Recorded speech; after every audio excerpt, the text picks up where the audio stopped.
आप किसी भी पुराना जो शोला है उसको इजाज़त नहीं दे सकते कि वो आपको 2 बार जलाए।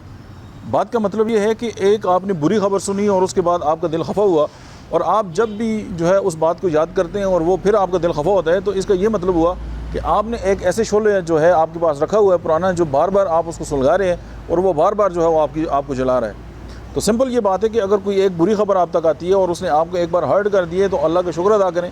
कि इससे बुरी खबर नहीं आई, और अपने आप को कंप्रोमाइज़ करें और उस बात को मतलब है कि लेट गो कर दें और उस बात को छोड़ दें। क्योंकि अक्सर ये होता है कि हम पुरानी 10-10 साल 20-20 साल पुरानी जो बातें हैं उसको याद रखते हैं, और उसकी वजह से हमारी तबीयत भी ख़राब होती है और हमारी जो ज़िंदगी है उसमें जहर जो है वो घुला होता है, और अपने आप रोज़ रोज़ जो है अपने आप को जो है उसी में हम जला रहे होते हैं। तो सिंपल ये बात है कि अपनी ज़िंदगी को जो है वो आसान करें। ज़िंदगी में जिन लोगों ने आपके साथ ज़्यादती की है, आप उन लोगों को अल्लाह की रज़ा के लिए माफ़ कर दें, और आपने जिनके साथ ज़्यादती की है आप उनसे माफ़ी मांग लें। तो आपके जो वो शोले हैं ना, जो ज़िंदगी में आपको जो जला रहे हैं और जो आपको नज़र भी नहीं आ रहे, और आप इंसान को लगता है कि वो ज़िंदगी में जो है अज़ाब में एक जो है वो ज़िंदगी गुजार रहा है, तो वो भी जो चीज़ें आपको छोड़ के चली जाएंगी।